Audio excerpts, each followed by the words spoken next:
Tudo bom? Tudo. Você vai fazer a unha aqui no Rio, é? Você está de viagem Ó, de unha aqui em indo Copacabana? direto, já que, Fala né, para que foi você, a gatinha, intimação do ô Jean de gatinha, começar beijo. falando, né? Não foi minha, não, foi de Newton. Ah, A é minha verdade, foi Maria, de Maria Nil. José. E foi para você. Desculpa, querida, desculpa mesmo, viu? Mas você deduziu. Tá, um beijo. Não, mas eu achei o seguinte, cara, assim, tem algumas coisas que são interessantes, sabe? Uma delas é que o filme, eu tinha esquecido, né, bicho, que o filme é alemão, né? Então, para mim, ouvir os diálogos foi muito engraçado, para dizer o mínimo. E tem umas coisas assim, assim que não tem nada a ver com filme e tal, mas tem uma coisa que me chamou a atenção. Sabe aquela cena no começo das escadas, que a menina, logo a primeira, logo no começo, quando a menina, a mãe Sim, se toca e olha de cima, assim, que a sim, menina está chegando, e tal. Eu me é uma toquei numa sequência muito coisa, famosa. cara. Em Colônia, né? Quando eu morava lá, prédio antigo não tinha mais de 4 andares, porque os que tinham mais de 4 andares na guerra tinha vindo tudo abaixo, tá certo? E virou tudo Kátia, aqueles prédios Kátia está com o Bauhaus. microfone aberto.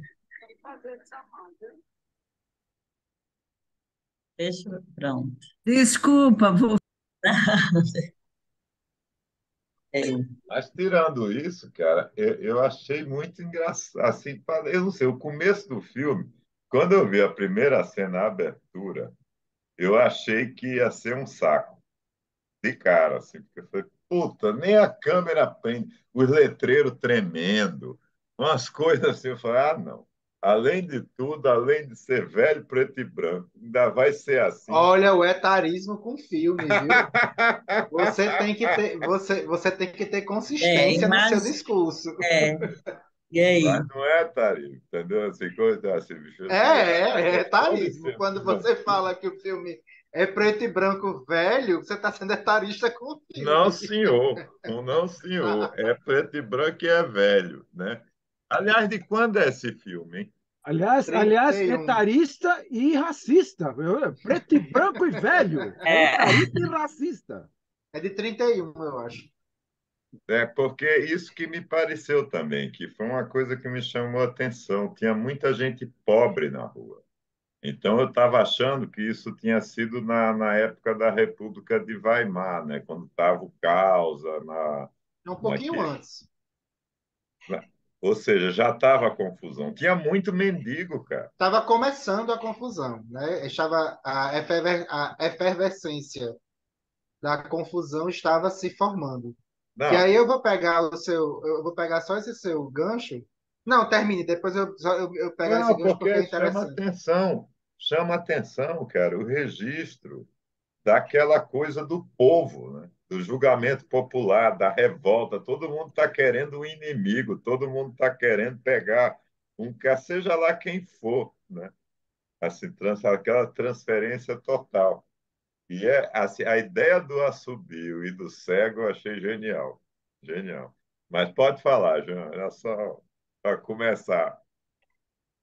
Não, quando a gente estava pensando né, escolher o filme para quarta-feira, aí eu meio que estava inspirado pelos acontecimentos do Brasil recentemente com o que está acontecendo recentemente, né, que foram mortas crianças, a tragédia aqui em Santa Catarina, né,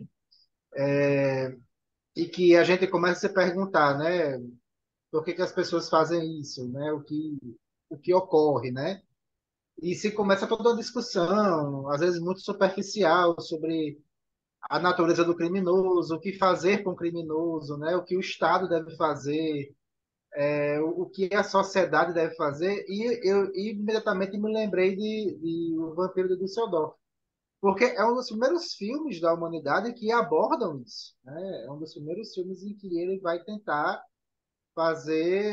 dissecar a mente de um serial killer. E aqui você tem a semente de dois tipos de filmes, né? Dos filmes de serial killer e os filmes de policial. e que dentro do expressionismo alemão, quando o Fritz Lang vai para os Estados Unidos, isso aqui pariu o movimento noir americano. Isso aí é curioso porque os filmes noir, com aquela estética preto e branco, é um filhote direto do expressionismo. Mas voltando a essa questão do Fritz Aliás, Lang, espera como aí, ele Jean. faz. Jean, expressionismo nada mais adequado, né, cara? Aqui entre nós, Sim, porque é sim. impressionante. Quando você fala no Não, movimento não, não é expressionista, impressionante, Ricardo, é expressionante. É, tá. e é curioso porque esse é o primeiro filme expressionista que é feito com som, né? Aqui a gente está no alvorecer do cinema falado. E ele evita uma questão, ele evita, Fritz Lang, ele evita de maneira muito contundente o uso excessivo do som, porque o som ainda não era bom, né? A linguagem, com perdão da palavra, mas a linguagem do som, dos diálogos dentro do cinema, especialmente esse cinema expressionista, que dependia justamente das expressões, do exagero, da Das maneira, caretas. né, das caretas dos atores, era um casamento que podia ser estranho. Então, o que é que Fritz Lang faz aqui? Ele não usa música para não ter uma distração, e ele usa sons, como você colocou, sons pontuais que são altamente eficazes, como o assovio, né? Ele coloca poucos diálogos e sons que chamam a atenção. Então, Fritz Lang é um grande gênio do cinema, né? É um filme seminal, é um filme que é estudado até hoje. Dentro do movimento expressionista, Fritz Lang é um grande expoente, né, com Metrópolis. E você colocou sobre como é que o filme mostra a Alemanha. Fritz Lang mostra a Alemanha e quando você vê todos os filmes expressionistas dessa época, eu acho fascinante. O expressionismo, junto com o neorrealismo italiano, talvez seja os movimentos que eu mais gosto, os movimentos cinematográficos, porque o expressionismo, especificamente, ele é uma tradução perfeita do sentimento de como estava a Alemanha, né, no pezinho do nazismo. Existia alguma coisa muito estranha. Existia uma sensação de sujeira, de trapaça, de crime, de corrupção. Os filmes expressionistas lidam muito com isso. Você pega Nosferatu, que é um vampiro chegando, né, na Alemanha, a corrupção do vampirismo. Você tem aqui um filme de serial killer, você tem o Golem, que muito embora não seja um filme que se passe na Alemanha contemporânea da época, mas é um filme sobre judeus que fazem uma criatura de pedra para se defenderem dentro desse processo. Então você tem um sentimento palpável de que alguma coisa. Você tem Caligari, né? O gabinete do Dr. Caligari, que é de um sonâmbulo que é manipulado por um cara espúrio para cometer assassinatos por ele e que ele não se lembra. Então você tem um, você tem uma sensação de que uma serpente Ah, estava sendo engendrada. Oi, Manchurian Candidate, né?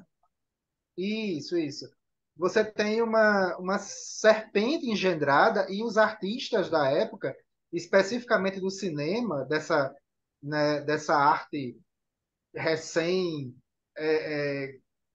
criada, estavam traduzindo isso em cinema, mas quase que numa premonição do que iria acontecer. E é fascinante, porque quando você coloca que Fritz Lang vê a sociedade alemã como estava, suja, os bandidos, aquilo ali era para ele era aquilo mesmo e havia essa efervescência, né, da criminalidade, do que se fazer com o criminoso, justiça com as próprias mãos, a lei é eficaz, ela não é eficaz. E você tem toda essa discussão fantástica no filme que continua muito atual, né? A gente, como sociedade, continua lutando com essas mesmas questões sociais, com essas mesmas questões filosóficas, e o pacote que Fritz Lang coloca aqui é excepcional. Peter Lorre dá um show. Peter Lorre faz um personagem complexo, um personagem que tem tudo para ser caricato, mas não é. Ele é complexo, ele é dotado ele é multifacetado, né? Ele faz aquele discurso no final, é um dos grandes momentos do cinema, na minha opinião. Aquela cena final do julgamento é um dos grandes momentos do cinema, porque é complexo, não é algo, perdão a palavra, preto e branco. É algo que tem tem várias Nuances. nuances, tem várias percepções. E aí eu vou contar uma historinha que eu acho que é importante para contextualizar sobre Fritz Lang. Fritz Lang faz o Vampiro de Düsseldorf, vem de Metrópolis, faz o Vampiro de Düsseldorf, e o próximo filme dele vai ser Dr. Malbuzzi. Nessa época, o nazismo já estava, né, a todo vapor, e Dr. Malbuzzi foi censurado. Goebbels chama Fritz Lang para ter uma conversa, e apesar de falar muito bem do Dr. Malbuzzi, diz que não dá para passar, porque claramente os vilões do Dr. Malbuzzi são nazistas. Isso é bem claro para quem vê o filme. Fritz Lang já sabia o que é que tinha chegado na Alemanha e ele se colocava contra artisticamente a isso. Mas Goebbels, junto com Hitler, faz uma proposta faustiana para Fritz Lang. Olha só, você é um expoente mundial do cinema alemão. Você representa, né, a raça ariana no que há de melhor do cinema no mundo. Então vamos fazer o seguinte: você e sua esposa, até a Harbour, que tal vocês dirigirem o cine, A propaganda. exatamente, a instituição de cinema oficial alemã e tomar conta dos filmes de propaganda do nazismo. Aí Fritz Lang, valeu, vou pensar sobre isso. E ele diz que pouco depois tentou pegar o dinheiro que tinha, pegou um trem e foi embora. A mulher dele ficou, virou nazista. Ele foi para a América, foi ter uma carreira profícua também na América.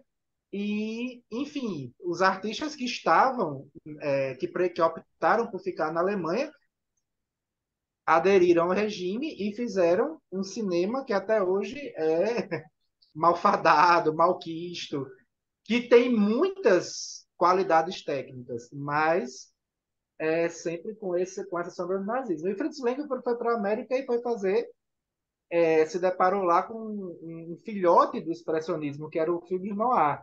E fez grandes filmes noir, teve uma carreira fantástica também. E, enfim, é isso. Eu acho que é um filme ainda muito atual. Eu fico impressionado em ver um filme feito em 31 e E é ainda tem assistível, tanto né, para João? dizer. É assistível. Assim, porque quando você coloca assistir, eu vou tentar traduzir isso, se está dizendo Não, da peraí. seguinte forma. O Ricardo usa esse adjetivo para esse filme.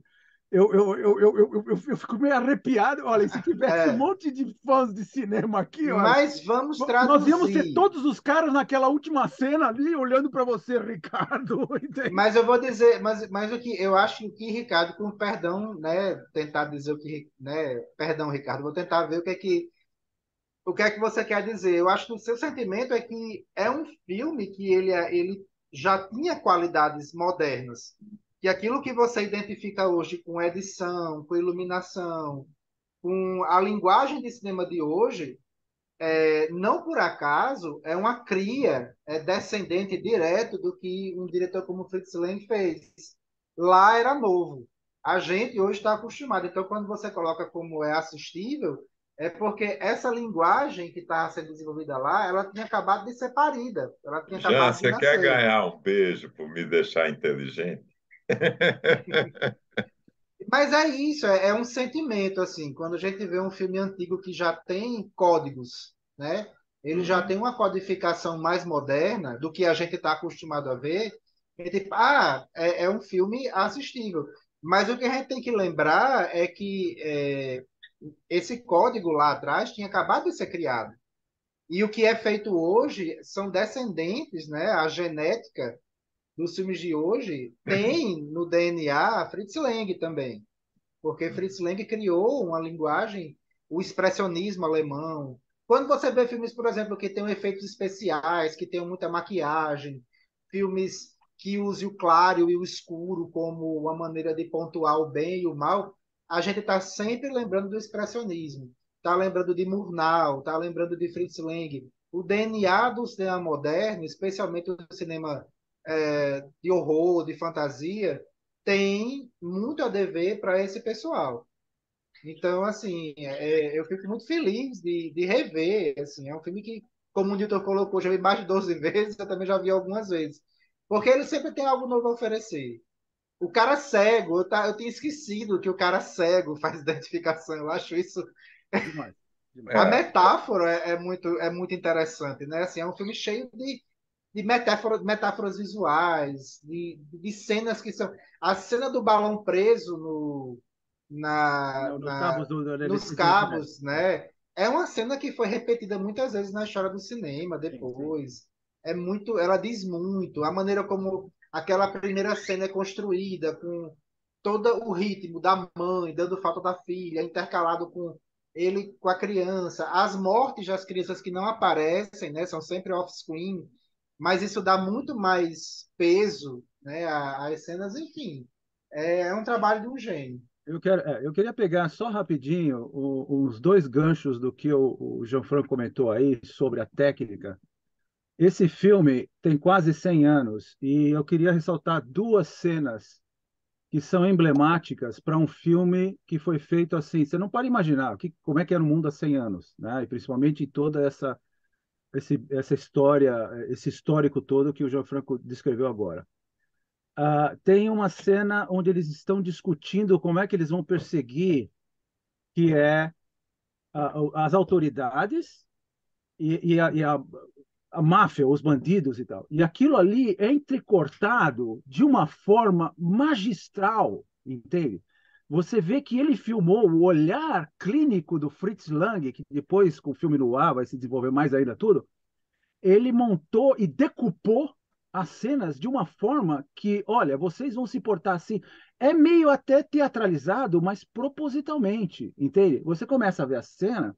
Aí um bandido está falando, então não sei o quê, e você só está vendo os bandidos. Aí, de repente, o cara faz um movimento de mão, e o movimento da mão termina com as autoridades discutindo. Aí eles começam a se falar, aí alguém bota a mão em cima da cadeira e corta para o outro com a mão. Quer dizer, são personagens completamente contrastantes que estão discutindo a mesma coisa, e ele está usando a técnica cinematográfica de representar o movimento deles que, de certa forma, esses personagens que não têm nada a ver um com os outros, eles estão num ponto comum. Eles estão entende? Juntos, de uma certa forma, naquela circunstância.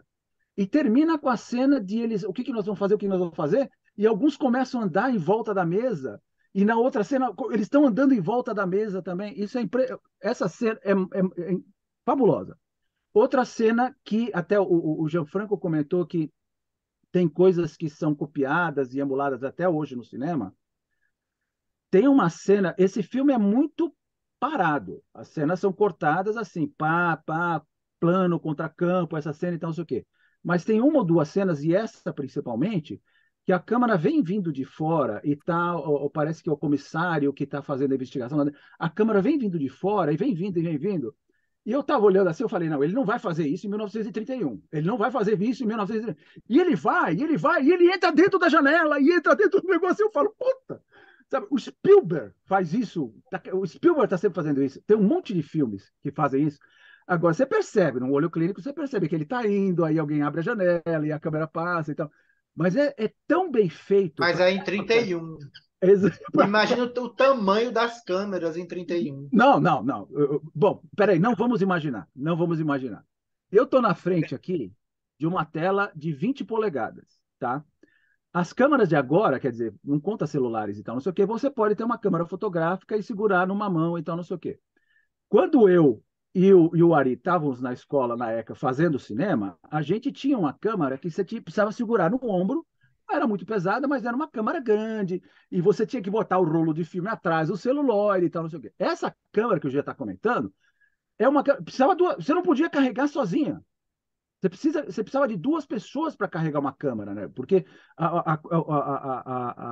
A tecnologia avançou de um certo modo que foi diminuindo os aparelhos, tudo, mas naquela época não tinha essa tecnologia. Então a câmera tinha que ser o assistente de fotografia e o câmera, eles tinham que assistir mesmo, eles tinham que segurar, porque o câmera ia e o cara ia atrás, segurando atrás, entende? Como se fosse um assistente mesmo. Não é brincadeira, aquela cena é uma coisa impressionante também, muito Ô, Nilton, impressionante. agora, essa coisa que você falou me lembrou outra coisa que me chamou a atenção de uma outra cena que eu vi que eu falei, uau, né? Que é uma que ele está conversando no meio de um bar, ele vai entrando por uma janela, uma abertura no bar, entra não sei o quê. Eu falei, cacete, porque na verdade, quando eu vi a cena, eu Essa cena, pensei nisso que você está dizendo, porque isso é fácil de fazer hoje. Né? Engraçado, né? Porque é o tipo vocês estão me influenciando, sabe? Essa é a verdade, porque é o tipo de coisa que eu jamais notaria há 3 anos atrás, né? Antes de começar o Cineclube aqui. Tem que Não, agradecer, né, cara? Que você acaba. É que nem quando eu tive uma namorada arquiteta, entendeu? Que me ensinou, eu como engenheiro, né? Que as coisas não estavam lá. Alguém pôs aquela coisa ali, alguém montou aquele quadro ali. Aquilo aí não. E engenheiro, como engenheiro sempre acho que as coisas estão ali já, né? Alguém já é dado para o problema, né? Engraçado essa mudança de olhar. Mas eu estou achando estranho até que o Ari está calado, né? O cara fala não, pela. Eu ia dizer, só vocês não faltaria. deixam, vocês não deixam falar. Mas, bom, eu vou falar pouca coisa. Eu ia comentar essa cena que o Newton falou, que me chamou a atenção também. Esse paralelismo, aquela cena foi ótima. Eu vi esse filme muitos anos atrás e eu também não lembrava. Eu não lembrava de muita. Eu lembrava do Assobio. Eu lembrava do Assobio. Isso me ficou 40 anos atrás. Eu lembrava do Assobio. Eu não lembrava da música. Que música que é aquela? Tan, tan, tan, tan. Aquela música é uma música conhecida. Eu não lembro de que melodia que é, né? Mas é uma música conhecida, essa melodia. Agora, tem coisas que me surpreenderam, pequenos detalhes. Será que Düsseldorf, eu não sei, aquela cidade tinha 4 milhões de habitantes mesmo na época? Não. Eu Eles acho tinham... que Düsseldorf nem tem 4 milhões de habitantes agora. Então, mas o letreiro fala de uma cidade É, de 4 milhões de habitantes. Eu fiquei pensando, nossa, eu não sabia que era tão grande na época. Berlim tinha quanto? Quantos habitantes tinha Berlim na época? Sei lá, não tinha isso. Mas enfim, vai ver que foi uma falha tem de uma tradução. liberdade, uma É, liberdade agora, artística. eu não consegui escutar. Foi na legenda ou você viu no letreiro mesmo? Não, não. Ah, o cara O falou Pia cara fala Millionen Leute. 4 milhões de habitantes. Agora, o meu som, eu senti um ruído o tempo inteiro no fundo. Eu não tinha um ruído alto. Meu som aqui estava horrível para mim escutar. Estava péssimo. Parece, enfim, acho que só para mim, então. Mas deu para escutar. Agora, o filme tem tantas qualidades que a gente nem sabe por onde começar. Eu vou dizer para vocês, um dia desses a gente viu no outro curso, Crime e Castigo. O mesmo ator, a mesma fotografia, não a mesma fotografia, mas lembra muito. E tem um detalhe que ele também mandava cartas para o jornal. Ele também dava toques, ele que parece que queria ser capturado, não sei. Eu comecei a ver umas coisas aí de Crime e Castigo que a gente analisou agora no outro grupo. E teve um outro filme que a gente viu agora também, que a fotografia é belíssima. Eu não sei se o Newton e o Jean conhecem, eu não conhecia. Chama O Retrato de Jenny, Portrait Jenny. Puta que pariu, que fotografia em preto e branco. É um filmão. Filmão. Que filmaço! Mas a fotografia, assim, você fala, não é possível. Chega, é uma pintura atrás da outra. Cada quadro é uma pintura em preto e branco, né? Esse retrato de Jenny, fantástico, né? Fantástico filme. Então, é gozado porque eu estou vendo paralelismos, né? Dos filmes que às vezes a gente está vendo lá e estou vendo aqui. Essa coisa do. Bom, essa é tão atual, o que o que o Ricardo falou. Eu ontem estava aqui no parque e o pessoal comentando: bom, o que vão fazer com esse cara? Já mataram ele dentro da prisão ou não?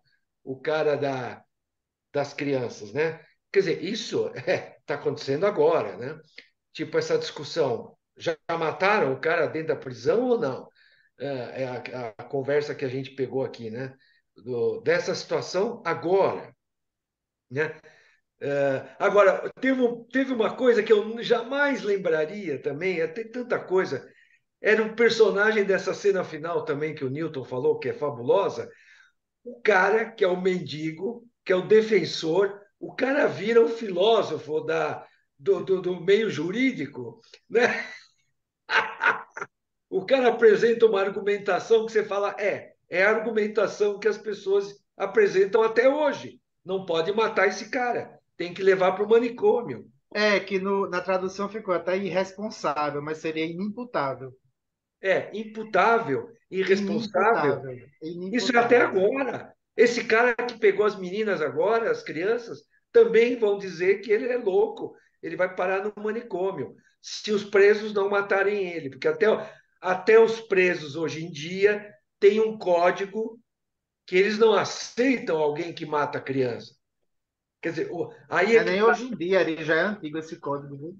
Mas aí está Então, mostrando É que já é antigo. desde essa época, né? então, mas é É isso que eu bem quero antigo. dizer. Vem dessa época e vem até hoje. Até hoje. Porque quando você pega um bando de mendigos num julgamento, é assim, o cara, o defensor logo tascou aquela, bom, mas o senhor não matou três? Aí o cara falou, bom, mas isso foi outra situação. Isso aí foi em outra situação, né? Quer dizer, é aquela coisa do Sabe o crime. que é que lembra, Ari? É, Só, perdão a observação, mas é porque lembra uma grande questão de um grande outro filme que é o Poderoso Chefão, em que eles são mafiosos, mas eles não aceitam drogas, né? Não, a droga não. Ao limite é a droga. Eu não vou deixar a droga exatamente. entrar aqui. Exatamente. Tem aquela coisa que é o padrão ético, que existe um padrão ético mesmo entre pessoas fora da lei. Só que existe um limite, né? O limite é o que eles não aceitariam um cara que faz isso, como hoje não aceitam um estuprador ou sei lá, um cara que mata criança, né? Isso aí permanece. Então é super atual. Essa cena desse julgamento podia ser feita hoje aqui, dentro da prisão, se eles pegarem esse cara que pegou as minas. Afora aquele início lá, porque aquela cena dele descendo a escada, você não sabe o que vai acontecer com ele. Ele vai descendo a escada, aí começa aquela panorâmica. Parecia que não ia acabar, gente. Eu falei, pô, que tamanho é essa sala aqui, né? Tinha centenas de pessoas. E o valor, entende? O uso do silêncio e a expressão das pessoas, tudo. Isso é uma cena que hoje, se você faria hoje, eu nem acho que tem filme que usa mais esse tipo de cena. Mas é tão eficaz, entende? Aquela ausência do som e a expressão das pessoas e o posicionamento e a câmera vagarosamente mostrando aquilo. Puta, é Não, super potente aquilo. começa com aquele plongé, né? Das crianças brincando. Né, brincando com aquela música horrível que a mãe fala: para de cantar essa música, porque Que me lembra um outro grande filme de terror, que é A Hora do Pesadelo. A Hora do é, Pesadelo, as crianças têm uma cantiga de um do assassino e estão cantando essa música, brincando também. para as crianças é uma diversão.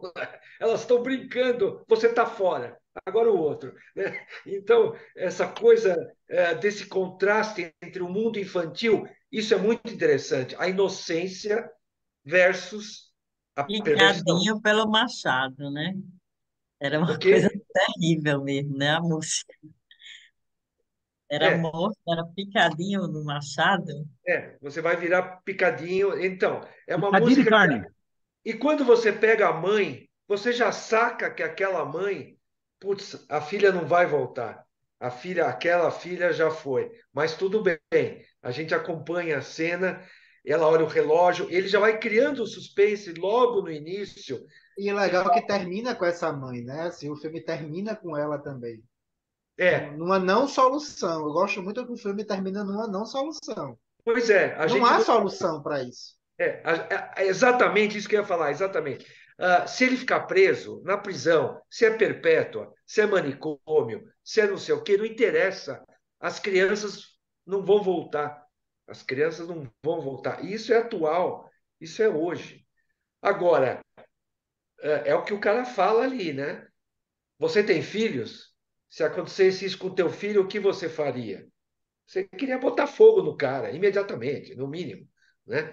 É igual, é igual. O sentimento humano é igual. Mas ele já cria todo esse a narrativa, o roteiro é perfeito. Ele já vai criando toda essa é um filme de suspense, é um policial, é um noir, só que o noir no caso aqui não tem mulher fatal, não tem mulher fatal, mas fora isso É um proto-noir. é um pronto. Faltou a mulher Ei, falar. vamos assistir um noir aí depois, nessa sequência.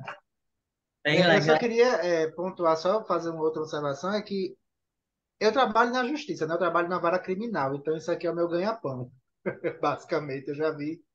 Eu já vi isso aqui, né, várias vezes. E é sempre curioso, assim, porque você vê os dilemas, né? Porque você tem aqui o mendigo que vira o defensor público, digamos assim, e eu trabalho com defensores públicos, né? E eles têm que fazer o trabalho deles da melhor forma possível. E é sempre o dilema incontornável de que quando a gente se organiza em sociedade, né, e a gente entrega o poder de punir ao Estado e abdica da vingança pessoal, né, da vendetta, como a gente aprende nos livros de direito, sempre causa essa situação, nessa situação extrema, né, de alguém que mata crianças, que é talvez uma das coisas mais abjetas que se pode fazer. Aí a gente se arrepende, diz, não, eu queria matar, o Estado não vai punir o suficiente. Mas aí já tinha feito o pacto, né? A gente, como sociedade, já fez o pacto de entregar isso aqui. Aí eu gosto muito porque Fritz Lang, ele é muito empático com a dor dos envolvidos aqui. Ele diz, olha, eu não sou alheio à dor de vocês, eu estou fazendo aqui essa manifestação artística dessa maneira e estou propondo essa discussão. Estou também colocando a versão do criminoso, e eu gosto muito do monólogo do Peter Lorre, né, sobre essa, talvez é uma das primeiras no cinema sobre o que sente um serial killer, né, o que é que ele sente, a compulsão, né, uma descrição muito interessante sobre a compulsão dele, o que é, mas quem são vocês? Vocês não andam, né, vocês não são eu. Mas ao mesmo tempo, quando tá nesse clímax e vamos matar, e termina com aquela cena fantástica, todo mundo levantando as mãos, e que a justiça, né, o Estado se impõe, e a mão do Estado, então vem o motivo da mão, né? A mão aparece, eu acho lindo aquilo, fantástico. A mão coloca quase como salvando, mas é um salvar que vai levar para a condenação, né? Então, assim, é quando o o Fritz Lang faz um comentário final em que ele escolhe, né, como artista, como membro da sociedade, dizer, não, isso é um trabalho para o Estado, né? Essa é o preço que a gente paga, né, pela civilização. O Estado vai se encarregar disso. E aí ele termina com a mãe dizendo, como você colocou, Ari, mas isso não vai trazer ninguém de volta, né? Então, ele termina com essa resposta correta, com essa resposta, digamos assim, acadêmica, mas, mas termina também com essa conclusão, porque a dor vai ser infinita, não vai adiantar, e é isso. Posso só fazer um comentário final? Eu estou mais na linha ultimamente do Sylvester Stallone no filme Cobra. A hora que ele chega para o bandido e fala: Você é a doença e eu sou a cura. Pof! Acabou, mata. E, Acabou. Ari, a gente tem assistido aqui em Natal, né? Vivenciando, eu acho que o Jean, mais que ninguém, deve Pois estar é, pois é. a par. E aí eu me lembro que agora, bem no meio dessa confusão, me lembro que meu funcionário chegou e disse: Ah, hoje lincharam um cara, né? Um dos caras que iam botar fogo no ônibus. Quer dizer, a população revoltada pegaram ele e bateram muito no cara. E aí é isso, né? A sociedade não é só com a criança, né? Barbárie. É É, isso, é é exatamente ser isso. humano mesmo. Chega uma hora, se revoltam, e aqui também, como a gente vê, é os criminosos tomando conta, né? Aqui a gente ficou, ninguém sabia mais quando é que a gente ia poder sair de casa, né? Até que ponto o Estado ia conseguir controlar aquilo. Foram 15 dias, né? Eu acho quase. Isso é uma coisa não tão grave assim, não tão recorrente como no Rio Grande do Norte, em Natal, aí nas regiões todas, aconteceu em São Paulo uns anos atrás também. Aconteceu em São Paulo, São Bernardo do Campo, outras cidades aqui. Durante quase umas 2 semanas, teve ataques diretos. Não sei se vocês lembram, se você lembra, Ari, teve ataques diretos desse sentido. E é Rapaz, organizado, ah, é impressionante. eu me lembro daquele dia que o PCC fechou São Paulo, né? Eu estava no meu escritório, eu tinha um escritório ali na Berrini, perto da Marginal. E eu lembro que eu fui sair, fui falar com carinha para pegar o carro que estava lá no estacionamento do escritório, né? Pedi para o manobrista.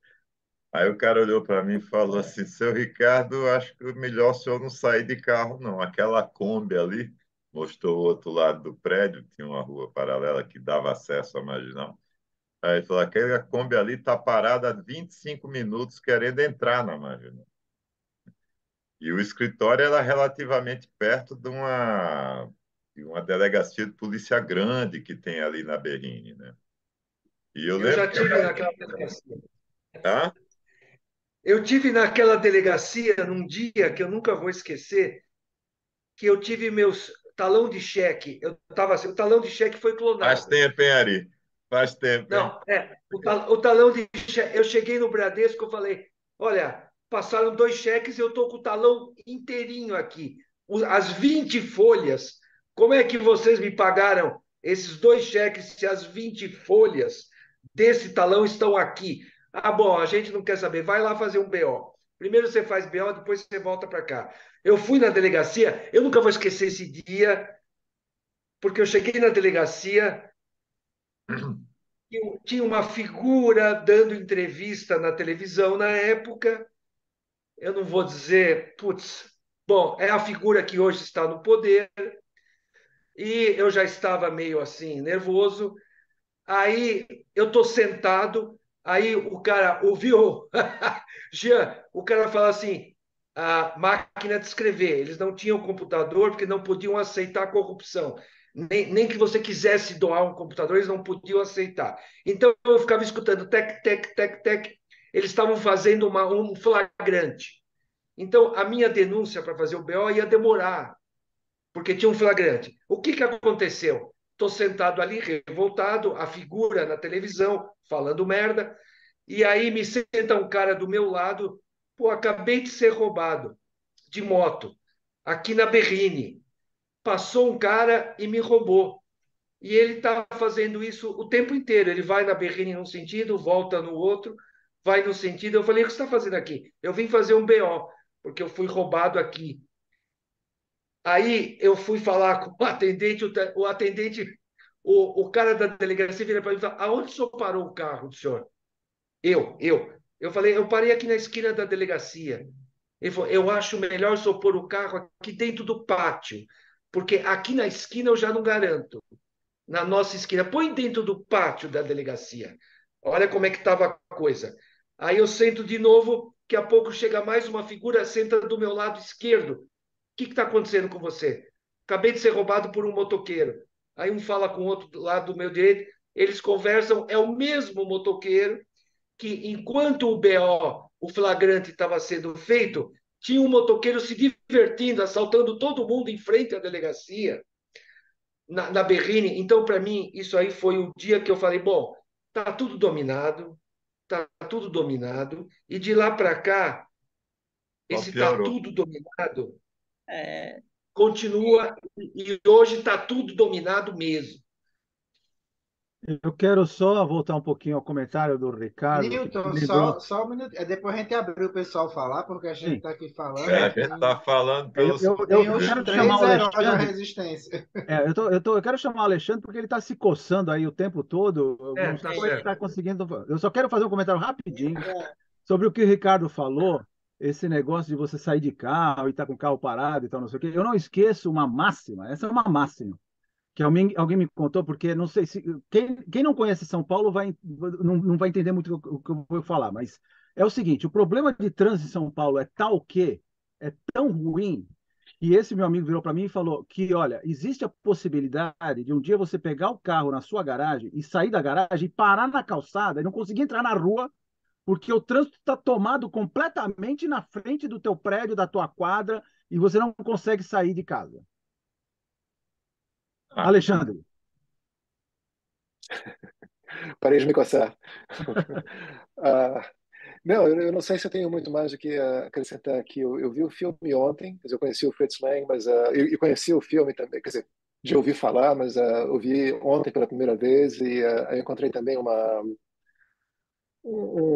outro filme comentário sobre esse, né? E falava muito, sim, do fato de que é o primeiro filme do Fritz Lang com áudio, né? E comentavam que ele criou uma série de técnicas, né, que são usadas ainda hoje. Aí falava da primeira cena, né, que antes de aparecer a menina cantando, já se ouve a voz dela, né, o escuro, né, e na época não se fazia isso e hoje se faz, né, as transições de som. Tem uma outra cena, a menina que mais tarde vai ser a vítima, né, quando ela sai da escola, ela tem a intenção de atravessar a rua, mas aí a gente não vê o carro, mas ouve a buzina do carro antes que ela pare, né? Ela começa a atravessar, ouve a buzina, ela volta antes que venha o policial para ajudar a atravessar. Todas essas técnicas de transição de som e de silêncio, né, que comentaste, Nilson, né, do uso do silêncio como instrumento técnico, né, para enfatizar certas emoções ou um,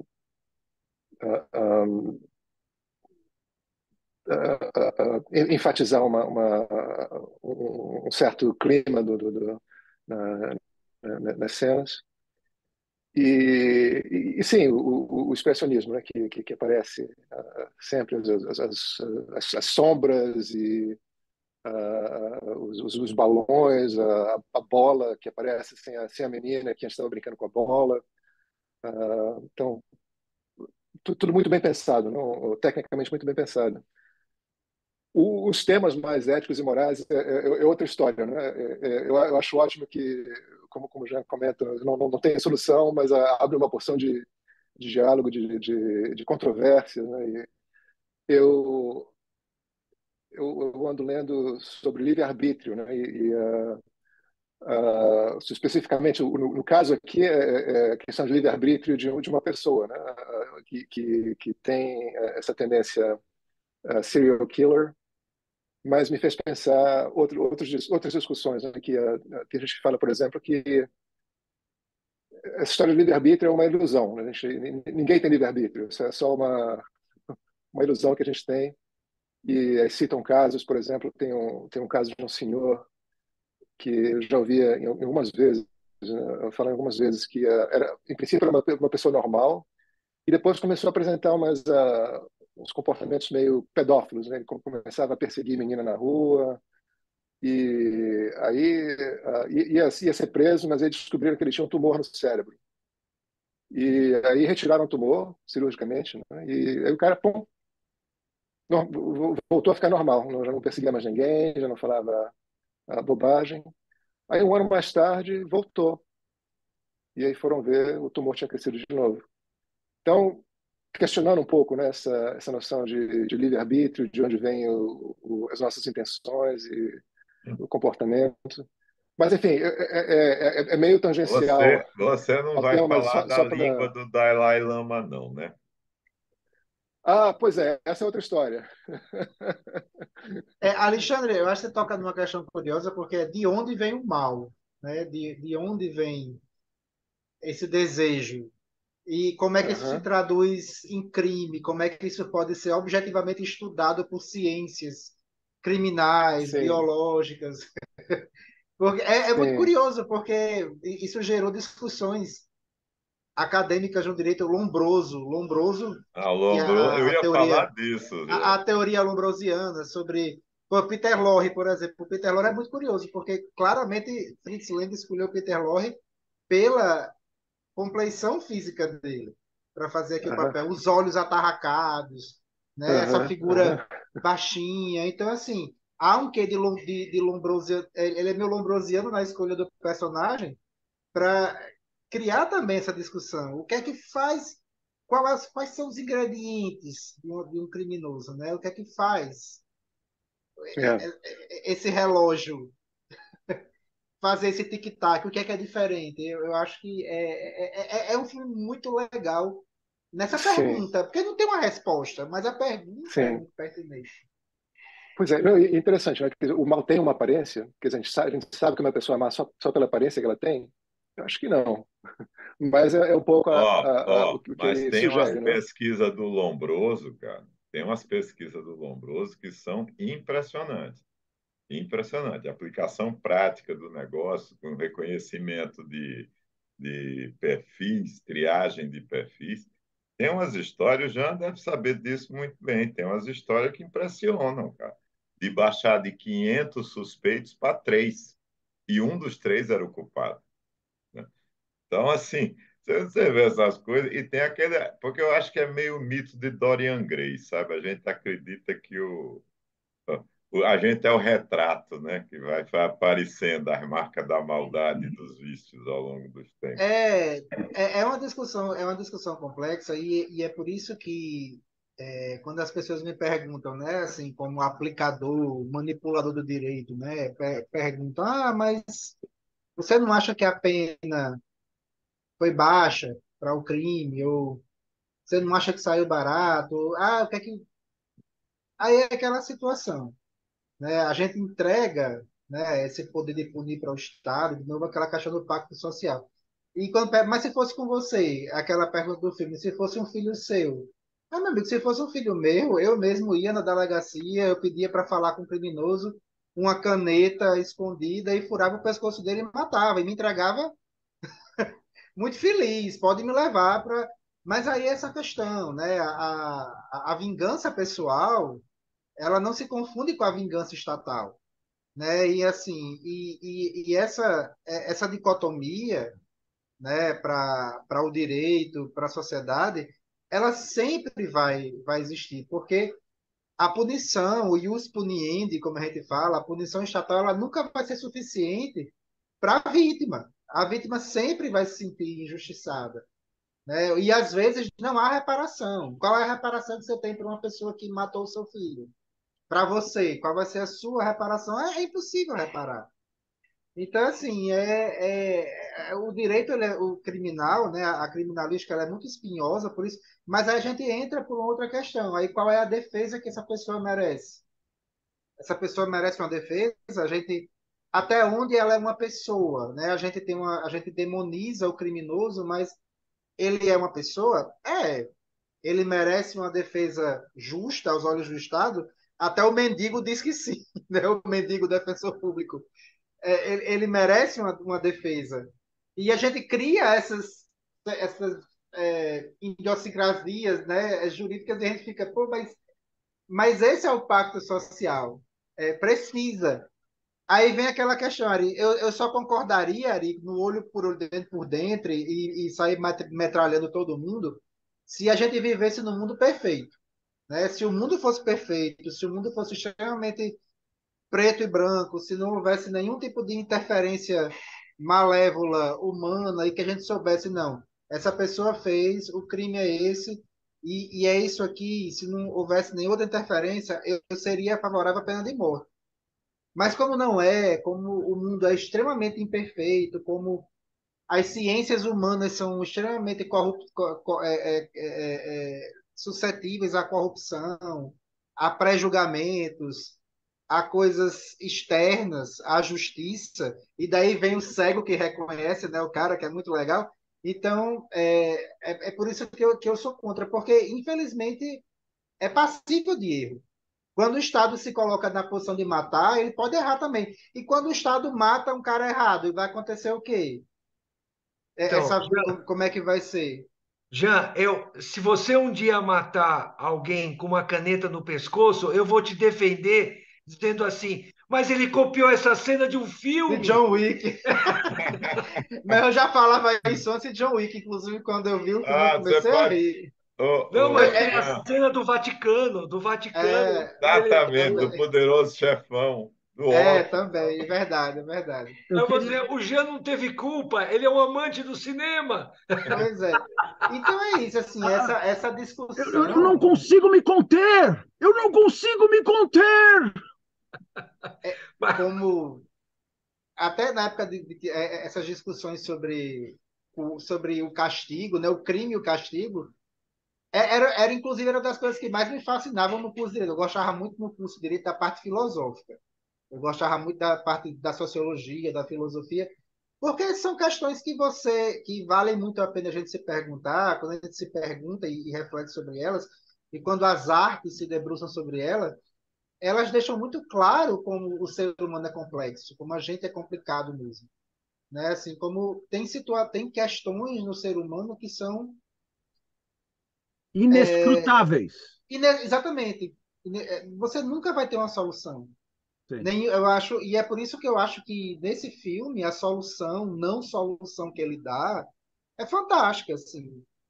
Porque o que é que você faz, né, com essa pessoa? Ele deixa de ser pessoa, ele é uma pessoa. E É, até que ponto são vítimas, né? Eu me lembro de uma psicóloga falando uma vez que a coisa mais difícil que o cliente, né, o paciente que ela atendeu, era um pedófilo.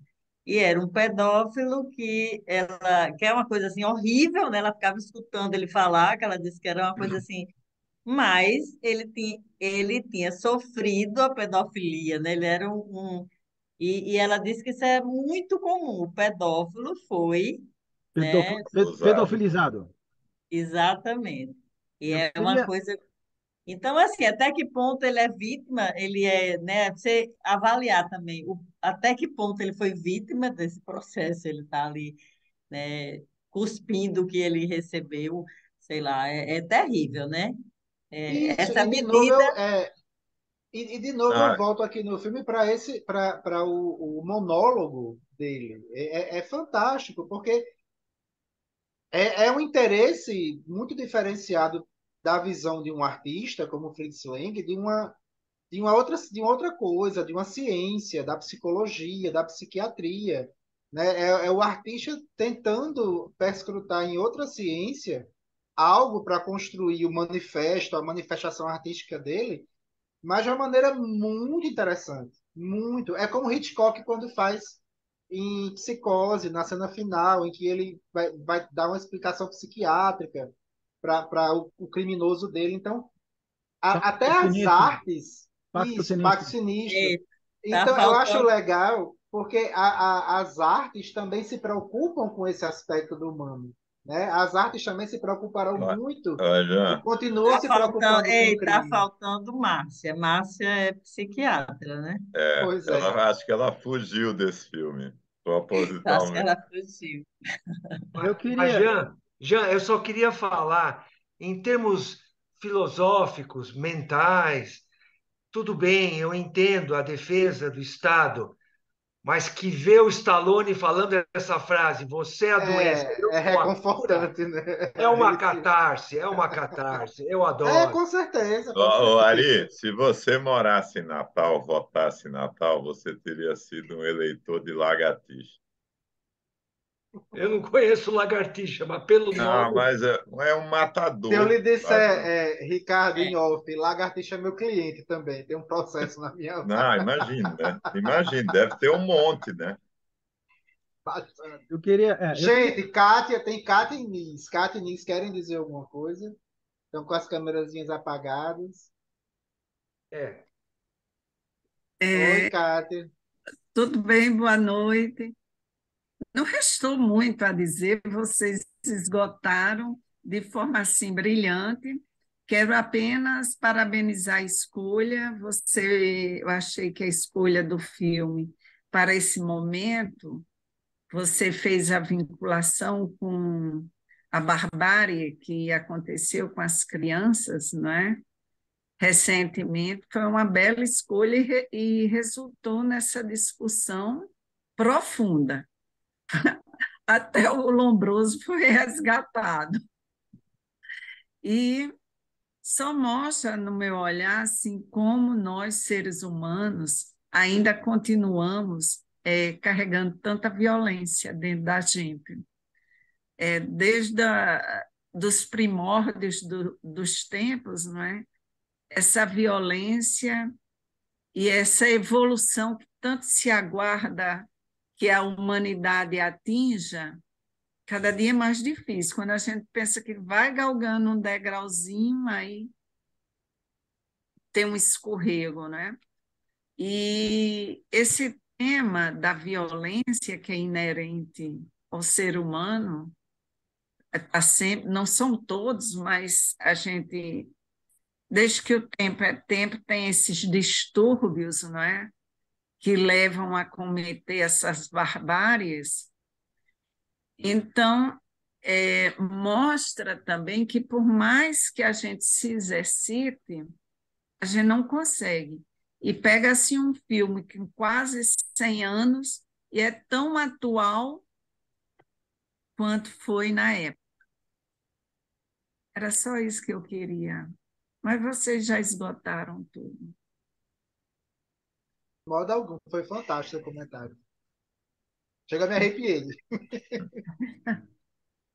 E eu acho que, de novo, eu digo, é por isso que as artes são tão importantes, porque Demais, elas demais. exorcizam isso, né? Não, mas você sabe Além de exorcismo.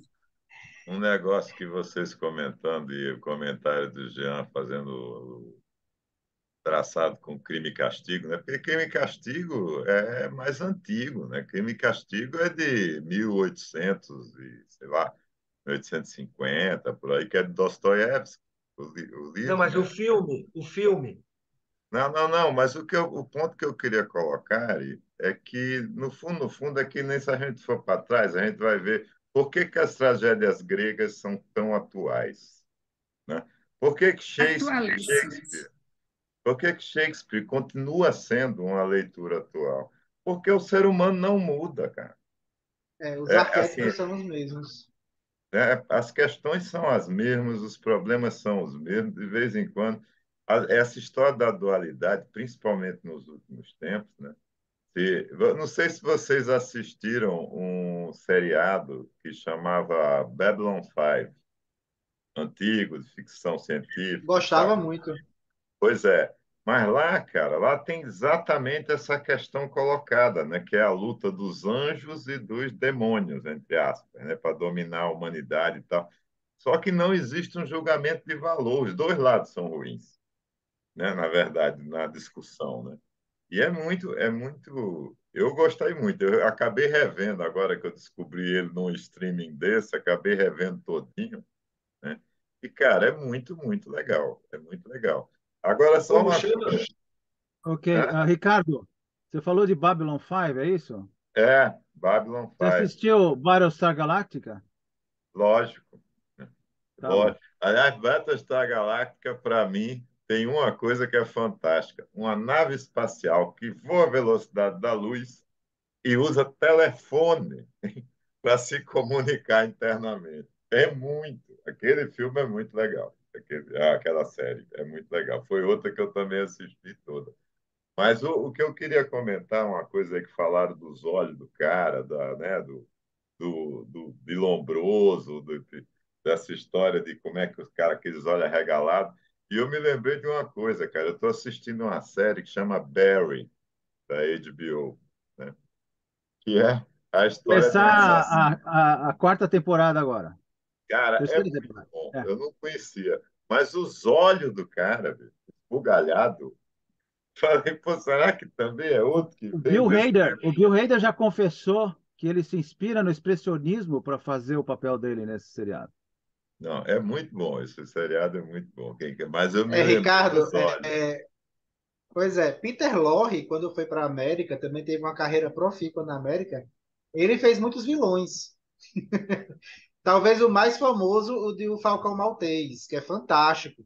Inclusive, ele faz um vilão muito chique e que também é efeminado, que é uma associação com um cara esquisitão, efeminado, e em contraste com o Humphrey Bogart, que é Uhum. o machão típico de Hollywood. Então, essas leituras sobre o físico, né, como o cinema interpreta, como coloca os seus, como escolhe os seus atores para papéis específicos, para arquétipos específicos, é bem interessante. Vem desde essa época também. O expressionismo fez muito isso, por exemplo. Ei, E Sim, pessoal, Peter Lorre fez uma carreira disso. Enfim. Nice quer falar alguma coisa, e a gente já passou aí da hora a gente ia tentar controlar hoje, né? Até porque amanhã é dia. é. Esqueça esse controle. Não tem É como. tão bom esse É, bate-papo, não é? Quem que é Nis? Quem que é Nis? Nice Sper, não é? A irmã de Nilton. Nise, tá ouvindo a gente, Nise? Estou Ah, ouvindo Nis. vocês não estão me ouvindo? Agora sim. Agora, Agora agora. sim. Eu fiquei com medo de falar e a internet fazer aquele escândalo todo, então eu fiquei quietinha. Eu Hoje concordo. está ótimo. Está ótimo Ah, o seu que bom, Ah, internet. que bom, que bom. Acho que o sinal tá bom. Eu concordo mais com a Kátia. Esse negócio, esse filme veio numa hora perfeita, né? A gente tem que discutir muito isso. E adorei, adorei, adorei as discussões, todas as colocações de vocês me clarearam muito o filme em si. tem. Ah, Então, antes de terminar, eu queria fazer um comentário assim. Vocês estão puxar um pouco daquela profundidade de Lombroso e tudo que o Gianfranco e vocês estavam discorrendo aí. Eu queria chamar a atenção para uma cena até meio humorística do filme, entende? Porque os bandidos resolvem perseguir o assassino e aí encurralam o assassino num prédio. E tem, olha, vou confessar que algumas daquelas cenas me lembraram coisas de pastelão, de porque o cara, não arromba a porta, vamos cavar um negócio no chão, entende? Muita coisa de três patetas. Aquilo ali, olha, tem muito pastiche. Os três patetas. É uma coisa proposital, entende? E o que eu quero ressaltar é o seguinte: eles fazem tudo aquilo, eles conseguem agarrar o assassino. A polícia chega lá e começa a olhar. Não, eles fizeram isso, eles fizeram aquilo. Mas o que que eles queriam? Onde é que eles estavam atrás do quê? O que que eles levaram? O que eles... Não, não levaram nada. Como não levaram nada? Eles fizeram tudo isso e não levaram nada. E o Fritz Lang repete duas vezes, não sei se vocês percebem as cenas fixas de tudo que eles fizeram no prédio para tentar agarrar o cara, e aquilo é proposital exatamente para fazer esse contraponto de até que ponto foram os bandidos para tentar pegar o cara que também era, fora da lei, um assassino, como a gente estava falando até agora. Mas eu, é uma série. Eu aposto que teve gente, o Ricardo achou que eles não iam conseguir pegar o assassino. Eu aposto, porque o Fritz Lang faz questão da última hora, né? Né, mas foi legal, assim. Ei, gente, eu preciso ir. sim, Tá também. legal, gente. Valeu. Boa noite, obrigada. E aí, Boa vamos voltar. Ei, a noite. gente vai analisar essa história da quarta, né? Porque A você está vendo? quarta-feira Ok. não vingou, não. Rolou não, viu? Tem o Falcão Maltês no Belas Artes? Ah, Não sei. Oi? Tem o Oi? Falcão Maltês no Belas Artes? Esse era um filme no ar legal. Eu acho que não, mas eu vou dar uma olhadinha. Tá, vê o que tem de filme no ar lá hoje. Vamos olhar. Ô então tá bom. Florésia, eu confesso que essa reunião de quarta-feira, para mim, eu fiquei aqui porque está agradável o papo, mas eu já fiz hoje 4 reuniões de grupos diferentes hoje. Eu Coitado falei, de eu não vou ter cabeça, Não, mas viu, Ari, Ari, tá eu corri desesperado. para chegar aqui hoje também, para chegar e montar e estar aqui, né? Porque normalmente eu estou chegando da Casa Cefra, eu chego 7h30, 8 horas, então não, porque no domingo é um dia mais tranquilo, a cabeça está mais sossegada, a gente é está com a cabeça relaxado, mais né? relaxada. É, Finalzinho de final de semana, né? eu tô com a Ari nessa. É meio pesado. Domingo Bom, é dia de pessoal, filme. eu preciso ir-me, Tá certo? legal. Tá onde, Boa Ricardo? noite a todos. Hein? Você tá onde? Eu estou em São Paulo, em casa. Ah, você Sim. está em São Paulo? Eu Ah, tô, tô. Aliás, Eu eu não preciso sei. falar com você, Ari, que tem Tá uns legal. desdobramentos dos negócios que a gente vinha conversando que você precisa saber. Vou Eu não falar com a sei. Marília. Não sei se eu vou poder participar da E, próxima, mas dia 14 está marcado aí, tá? O Ricardo e Ari, ok? na, na padaria. e Na padaria. tá Claro. bom. Beleza. Beijo. Falou. Tchau, Obrigado. Tchau, boa Valeu. pessoal. Foi um noite. prazer rever Obrigada. vocês. Tchau, Boa noite a Bye, tchau. todos. bye. Adorei, Nossa Bons obrigada. aula sonhos, foi ótima. bons sonhos com Peter Lorre. Ave Maria. Tchau. Tchau. Tchau. Tchau. Tchau.